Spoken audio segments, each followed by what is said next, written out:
of introducing our keynote speaker. Robin Sullenberger retired in 2013 as the CEO of the Shenandoah Valley Partnership, a regional economic development and marketing organization. He served 5 terms on the Highland County Board of Supervisors, retiring from that role in 2011. In 2013, he was featured in the Virginia Business Magazine as one of the 50 most influential Virginians, and the Virginia Economic Developers Association designated him a cardinal, its most distinguished status. Sullenberger is a graduate of Virginia Tech in marketing and began his career as a teacher and coach in Bath County. He later spent 10 years with Dominion Resources in various management positions, leaving in 1990 as Director of Real Estate. Robin was appointed in 2012 by Governor Bob McDonnell to the State Board for Community Colleges, now serving his 2nd term and currently chair of the board. His advocacy for expanded relationships between economic and workforce development is well known, and he has been a featured speaker several times in recent years. Robin lives on a cattle ranch in Highland County and is an avid fly fisherman and bird hunter. He has 2 children and 1 grandson, with a granddaughter due this summer. Please help me welcome, and it's my honor, Mr. Robin Sullenberger.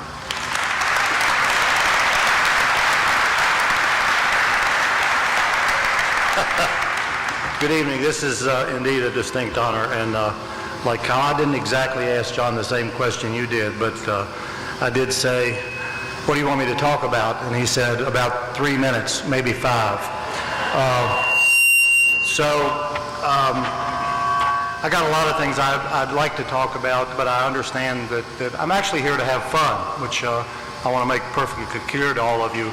Academia is a purposely serious proposition, but one of the things that we often forget about doing is having a really good time in what we do. And one of the things that you'll learn as you get out in the real world is that if you're in a situation where you have a lot more fun, every day of life is a much better experience for you. It was mentioned that I went to Virginia Tech. I was a terrible student. In fact, I was kicked out of school after my first 2 years, and only by some help from some dear friends was I able to go back. And in spite of the fact that I made Dean's List every time after that, I barely had enough of a GPA to graduate. So the point of that is to tell you that there are a lot of failures in life. The whole issue around that is whether or not you are able to recoup your losses and move on to a bigger and better world and do the right thing and make some progress.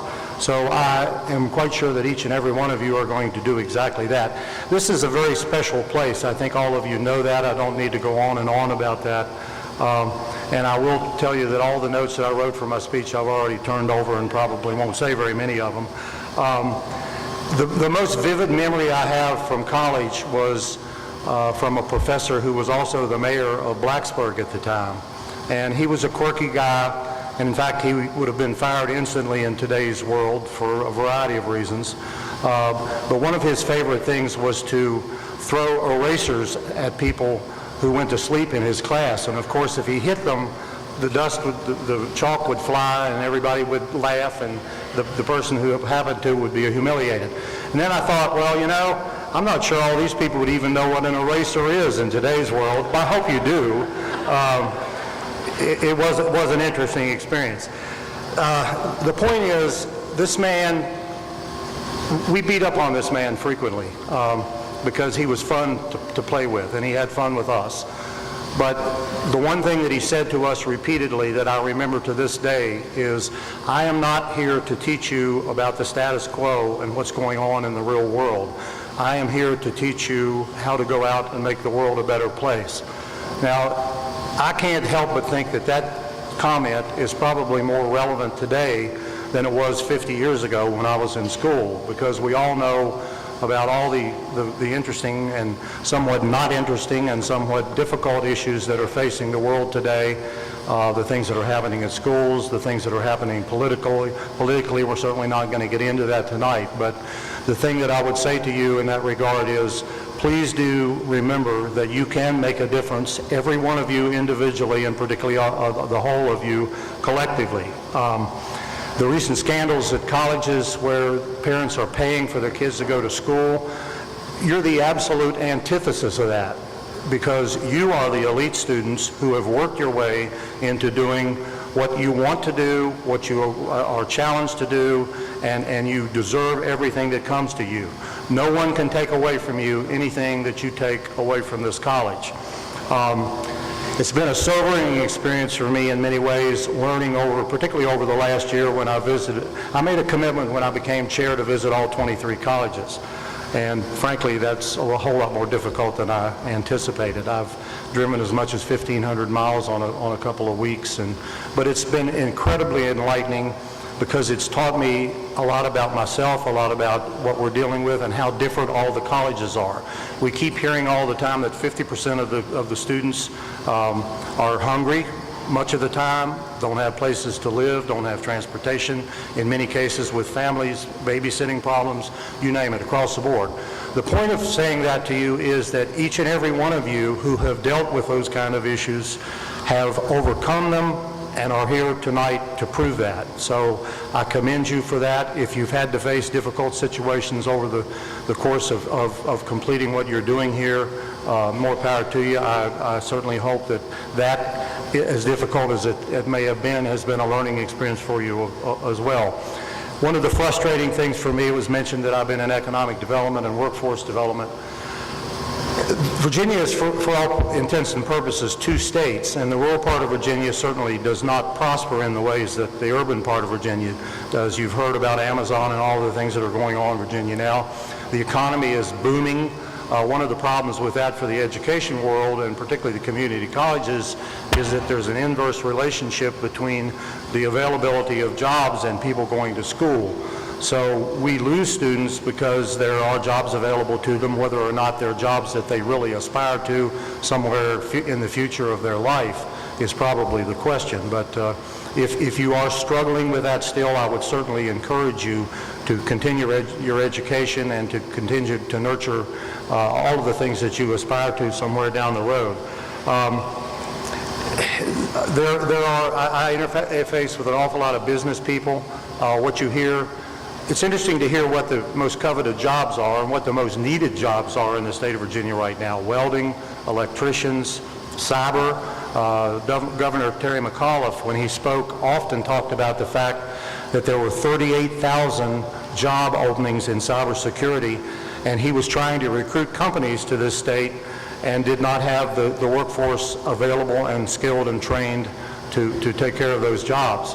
That has changed dramatically, and believe me, the Virginia Community College system as a whole, and this college along with a lot of others, are making a huge impact on that. We are extremely proud of that, and the General Assembly has actually recognized the fact of how important that is and has added some additional money.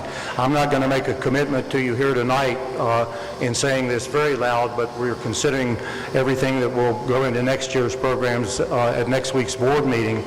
And in all likelihood, we will try not to raise tuition. Now, for those of you that are leaving, I don't know how relevant that is to you, but if you're sitting in the audience and likely to either be here or thinking about coming here, in all likelihood, you're not going to have to pay any more money to do that.